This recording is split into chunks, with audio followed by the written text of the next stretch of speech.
Salut chers internautes, toujours Christelle Mambo dans le cadre de vous informer bino na nyonso eso se passé na kin na biso awa kin label les loto kitaki awa na terrain toujours na cadre pour informer bino pour na kolobela likabia ham. Le peuple congolais a se posé tant de questions de savoir c'est quoi RAM. Ils ont qu'à téléviser au crédit, ils ont comprendre l'utilité d'un côté, mais au juste c'est quoi? On va se poser tant de questions. Mais tant que RAM il y a un objectif, il y a donc on va à travers RAM, tu reçois Wi-Fi presque surtout dans le Congo tu reçois Wi-Fi. Ceux qui perdent le téléphone, ils ont retrouver en gros facilement. Mais le peuple congolais Zolé la Makassi a se posé tant de questions. Il y a un ministre qui va ça, il y a Petentik.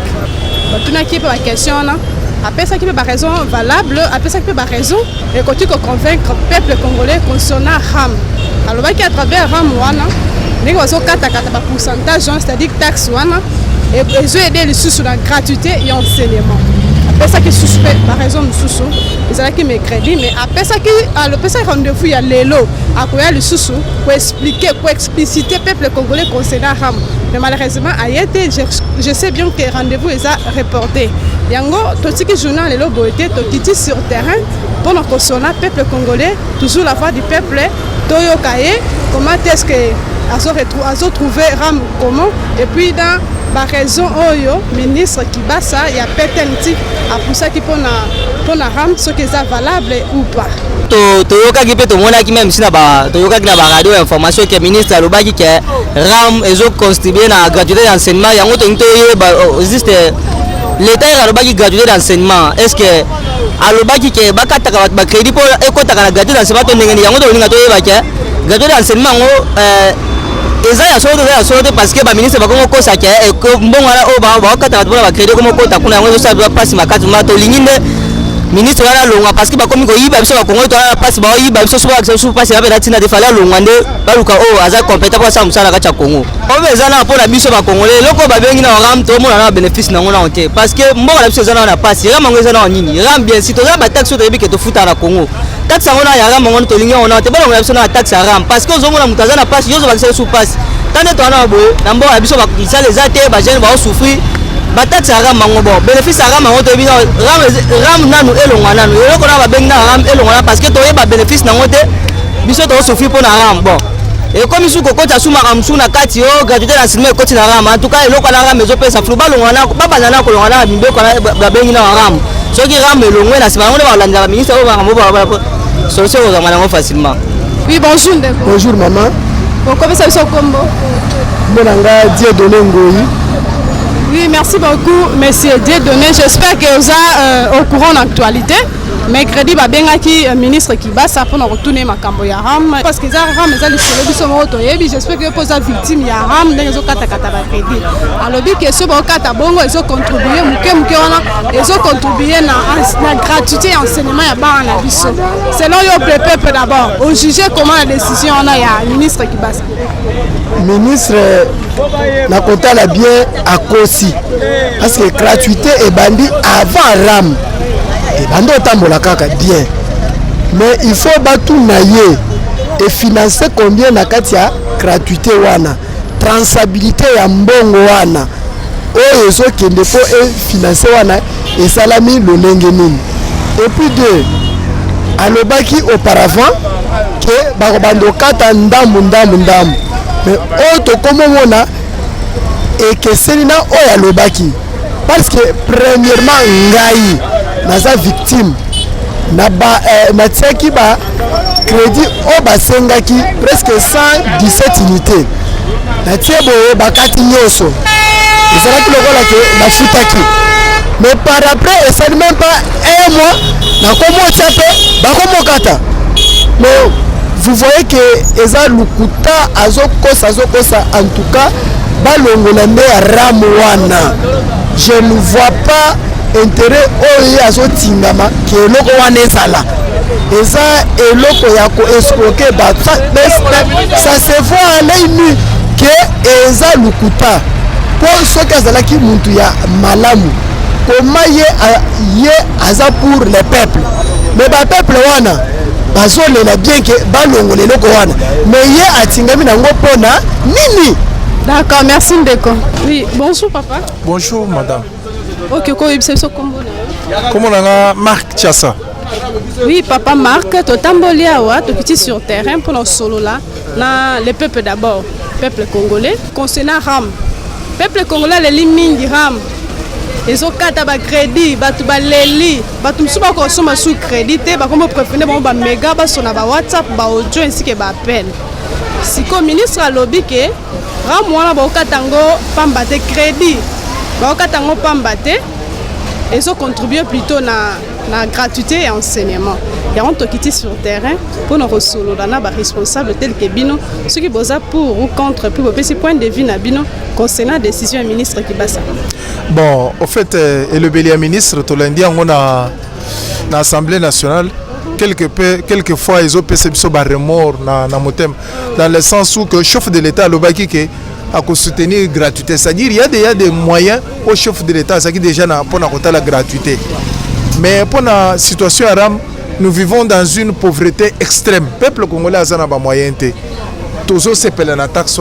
Peut-être qu'il y a plus tard. Pas pour un moment, parce que tous vivons dans l'extrémité, il y a pauvreté. Pour nous, bakataram pour le moment. Batika bisona libre. Tout ça, plus tard. Mais pour le moment, ils ont une importance. Mais RAM peut avoir l'avantage parce qu'il va rechercher sur le Wi-Fi tel que Inikina anniversaire mususu déjà ici et côté à partir de ah mbongo basi bakati wana orama sasa li wana ba installer ba wifi mais bakata déjà ba suspendre taxe wana mbongo taxe wana c'est bibi l'état batala mbongo ibimi combien batala makamba wifi pour le moment ba arrêter yango ça fait mal au cœur pour le moment puisque tozana tozo vivre na pauvreté moko extrême peuple congolais azana mbongo ya kokata ye chaque mois baram ça fait mal. On a nous voté pour la ministre à s'expliquer place ou bien c'est le chef de l'État qui dit la vérité ou bien il y a Zoko ou bien le chef de l'État Zoko c'est Azolo la vérité pour le chef de l'État le baki qui est il y a taxe taxe ya ba signifie quand avant que taxe telle ko ya pona boy chef de l'État le baki pona taxe pour soutenir gratuité le baki te ya ko taxe. Oui bonjour. Bonjour maman. Oui tokoyeba. Kombo langa Gédéon. Oui papa Gédéon. Biso tout après le peuple d'abord concernant parce que le peuple congolais est la mingira mais au kataba kedi bamsuku tu ba décider kutu babuka basim na bango mais ministre qui basa a ekoloba que non babuka sim te ba regretter pour na hote parce qu'ils ont contribué na gratuité enseignement en tant que peuple congolais. Bon en fait biso tout aux aki surpris to mona ne bazo kata biso ba crédit na téléphone mais tu ne peux que ba vraiment la bouche autorisée. Ceux qui ont taxe ceux qui ont mais tous ont surpris que le ministre ait l'Assemblée et à convaincre tout alors bien les taxes et puis deuxième appui pour la gratuité or banda gratuité bandit tous ont appelé changement les athées enseignants sous-payés nouvelles unités maintenant nani barama ngo contribuer na nini ya apporter ni nango na gratuité ya pesi ni livre ni cahier ni eloko mona donc les alango ba fax les alokuta. Oui, RAM c'est important parce que ba recherche sur ba wifi prévenir que ba université mususu déjà wifi ezali. Ah RAM peut sabiso wifi je crois na ba mboka o ba wifi ezali les RAM te pesa bango wifi. Donc le Congo ne peut pas inventer la roue.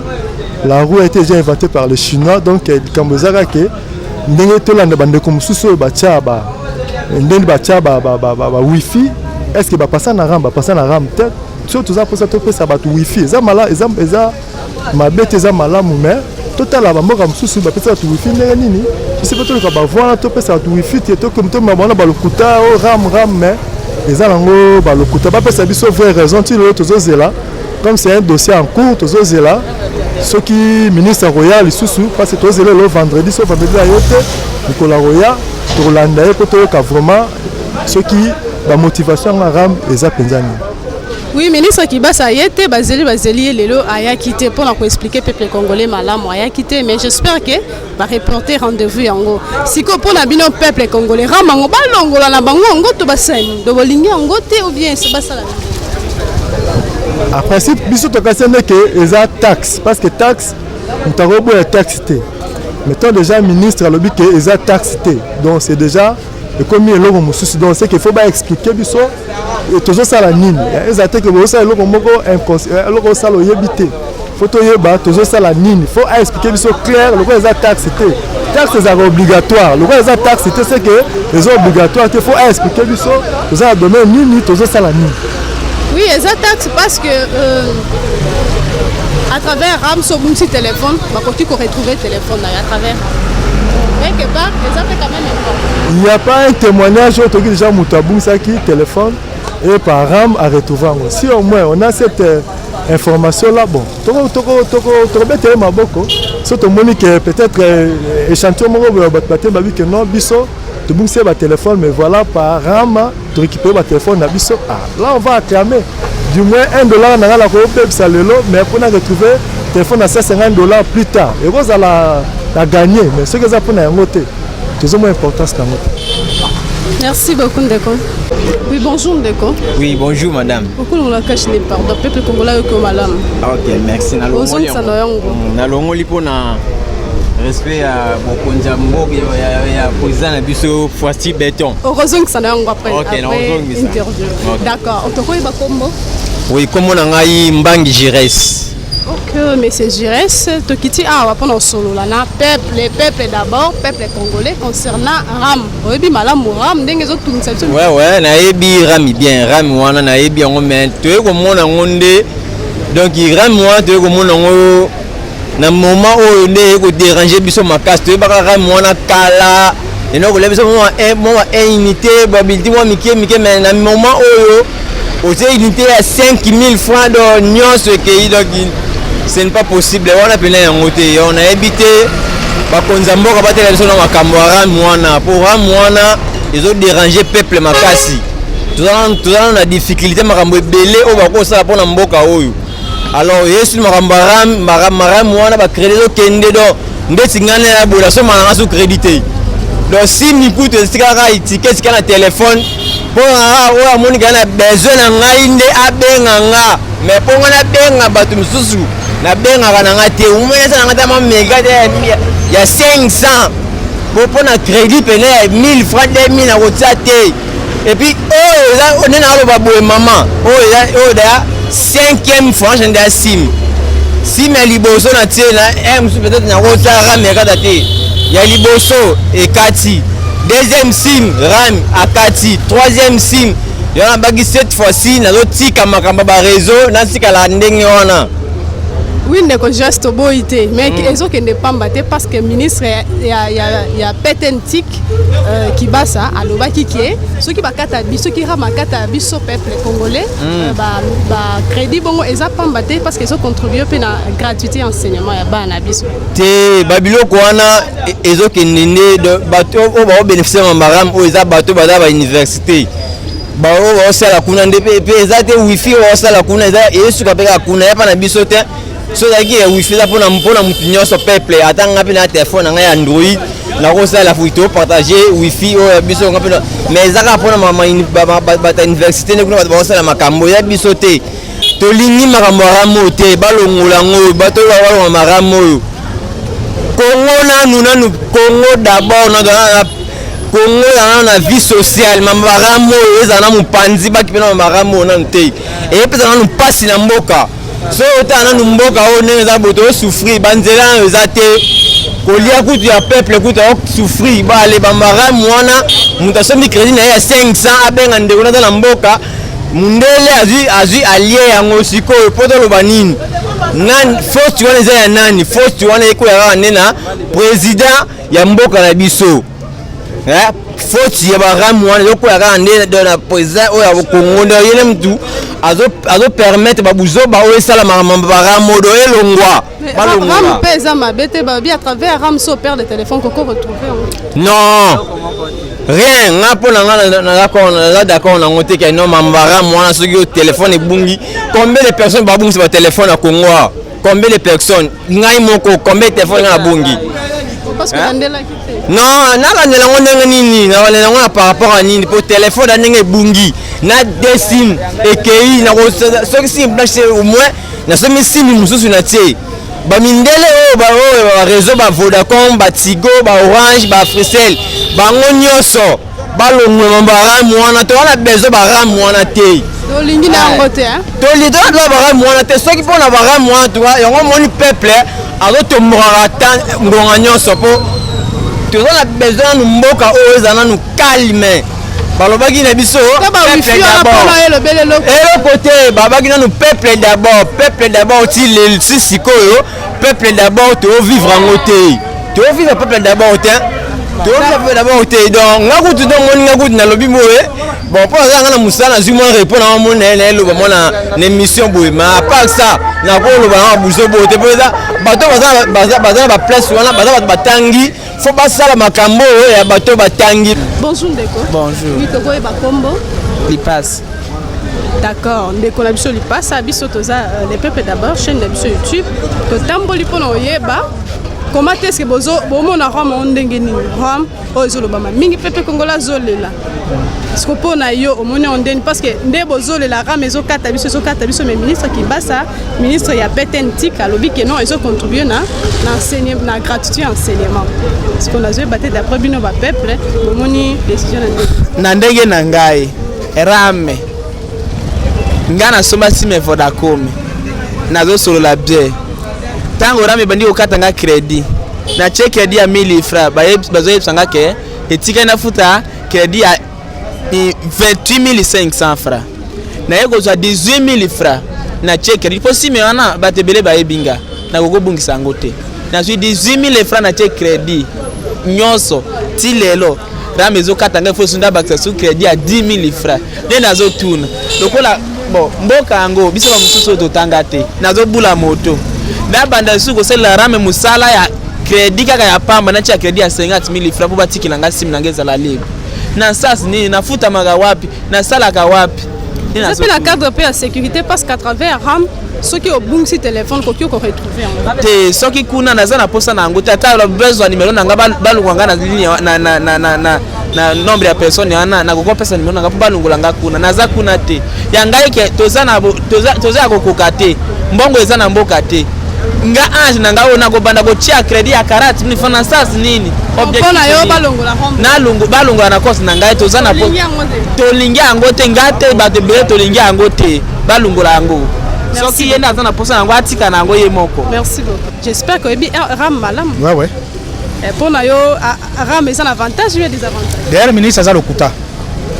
Ministre ça lokuta dans sens nini abandaki kolobaki abandaki Rame bandaki na ba espace public net ba université ba site nene na wifi ça gratuitement. Ya on ba oli la biso mbongo ya Rame. J'espère si je m'abuse pas après si 3 promesses. Ya suka na lo ba pona gratuité. Ya suka le biram ezolia ba tera manape ezwa kamonga gratuité. Bon biso to tanga sabana na ba privé. Importance ba katanga mezani. Tam su papo ba na si batanga ba sisa boka tera par rapport à nous. Azamona j'espère bien Azamona Kibasa Maliba. Si je m'oublie pas Azamona Kibasa Maliba. Kibasa Maliba puis parmi ba grand fondateur IDPS. Ba vision papa ba bazana ngote. Ba IDPS on l'a qui fondé pour ba escroquer ba tout. Ou bien c'est la vision beaucoup. Façon qu'on a taxe c'est belé. Taxe ça c'est normal, c'est obligatoire. Tous les peuples congolais vont foutre taxe. Tu fous ta taxe na manière ce qu'on somme bien, on fout ta taxe. Au salaire on fout ta taxe ça ma bête. Bah tu fous ta taxe. Ma bête ba ko tous les taxes balingi. Mais nous voulons avoir l'explication à taxe. Il faut pour la mouki bando kata watu mbongo. Origine mbongo ngo maîtrise mbatu ba maîtriser mbongo ngote. Mais bazu ba milo ba sana ngelo ko ngote. Boza mbongo va normal. Ba minéré bazo mbongo ba minéré. Bazo mbongo ba bonne équateur. Bazo ba financement belé. Alors na oyo biso tozo luka parfois je suis l'état zo ko pesa musala te. Je me débrouille seul sans faire na zuba yesu bakati na kati. Là na ebité so vol les anines mais pour nanga c'est du vol. Parce que vol les a kozwelo kwa mutu na volonté na été. Tant on a check crédit na 1000 francs même aux 200 francs na ça vol. Puis en plus c'est ça la chose la plus grave encore. Mais va favoriser ba société il y a téléphone mobile. Est-ce que ba maîtriser ka mbongo ba société ne kataka biso? Mbongo ba société ne kataka bara e kayo zo ba kenda biso. Est-ce que bazana suffit nango? Soit ba ko kato sa unité, ba tikeli l'état congolais 50 unité ba wali 50 unité. Comment besoin enrichir ba tumoko boye o to be origine na bango te? façon que fout ta taxe est belé ba expliquer biso origine la taxe wana ko ezambo kana biso so to fout taxe te mbo ko se développer te il faut to fout ta taxe mais na manière nini na lolenge ba raison ministre qui ba salobela que ça valable ba azamu ko zo mona ke muta azokosa buna miso abata azokosa la TVS azokosa hein muta azamu ko bonga la TVS bobenge pa excellence atemi la tribune azokosa monde mamone ke papa azokosa bongo yebsanga le kutango ata moko je ne sais même pas non mona ba chaîne sa télévision Alex Rabano a mis bio ba Alex Rabano ba tata ya charo na oleki na paye du peuple parce monde mezolanda ozokosa na veste na cravate ozokosa je ne sais pas si tu peux le bani. Merci papa. Oyebi makambo malam. Mais makambo très bien. Vous êtes victime non? Ti non septembre. Non septembre te. Ba septembre. Non septembre parce que il y a des escroqueries na kati. Un peuple congolais a na musala te, aroza mansu mamane a na mboka, arobengi te mwana aroza na butu malade, abengi ndeko soja de mereji paye, congolais bazo sala musala te. Bon bozo escroquer moi mutu azo sala te, azo mona passe bango za millionnaire. Non. Moyen roza ba taxe les belé ba taxe ka ya wenzo par jour. Ya ville avec 500 rats so to compter na la ville avec 500 compter ba province par jour ba go fouta moi enseignement. La taxe la compagnie nyonso ba ko kangisa ngo ba tchona banque ba ko fouta enseignement. C'est pas dire ba profiter ngo na sima ya ramte. On les escroquer. Alors comme ministre qui bat sa ministre PTNTIC a expliqué qu'il y a PSP ba raison lobby ram ils ont contribué na gratuité enseignement pour na yo ça pour. Aïb sa gouvernement a changé langage. A changé langage boluka moyen ko bimsa mbongo na C ya la bilanga na se ba taxe au moins ba ferme on nyonso na république on dit ko. So zo bazuka ba taxe ba ferme nyonso na bazuka taxe ya wenze o nyonso so 5 et va bouti pour foutre enseignement ya bana. Qu'est-ce que ça régit les autres appelle gratuit ça SNL il faut ça gratuit. Tu as la possibilité nyonso matière première il y en a. Et sali. Va ko kata bambongo wana donc va foutre pour enseignement pour ça constitutionnel. Il y a un cadre constitutionnel il faut pas respecter en réalité va me bimela là c'est du vol. Muta pasi alo ataka koni na e obe misili na la liberté allez c'est crédit na e allez yo bokati yango bo mutu wana bino za ba millionnaire ba mo etoni na mandako ça n'est pas digne ram paye pambate donc ceux qui ont bon si téléphone à travers ram to banda pe bon sa téléphone banda kala to mona pe le mo ya ram à travers ram kodro te to rozo yango to zo yango pe ka ngao yango wana bon sa 1000 téléphone si le avant ram bima mais na somba ra téléphone vous comprenez maman. Merci beaucoup. Oui, chers internautes, nous sommes pratiquement arrivés à la fin de notre émission. Comment est-ce que le peuple congolais a fait 6 points de vue concernant la raison au ministre qui passe il y a PTNTIC à pour ça qui concerne RAM. Et puis le peuple congolais a l'éli, a utilité à RAM malgré ministre alobaki que non se contribue na gratuité malgré avant rameya ba pesa ki ba raison na bango pe ba utilité na bango que non ce que bon si téléphone tu ko retrouver à travers malgré tout ça peuple congolais a boyi alobi non peuple congolais a souffrir makasi juste sur ba taxe sur ya ba crédit en tout cas peuple congolais la ba musu ba ke plus on lo ba ke ba buka ba sim donc biso to e bi lo morote biso to la kisibino peuple congolais ne apesi point de vue na e biso to ne lo to mettre bino to informer justement ici to ça ne lo ko kolobate to pesi bino merci beaucoup na ba on surtout ba j'espère que vous êtes très nombreux là où vous êtes j'espère que vous êtes belé au s'abonner déjà la chaîne YouTube la biso d'abord vraiment la pesi bino merci et je ne peux jamais vous quitter sans toutefois dire merci à John Makula mon ingénieur là où il est en tout cas que Dieu la bénisse abondamment parce que sans y être on kiffe vraiment comme on a la visibilité c'est fait les mingi chers internautes parce que la malade on se retrouve très prochainement avec le même plaisir bye bye.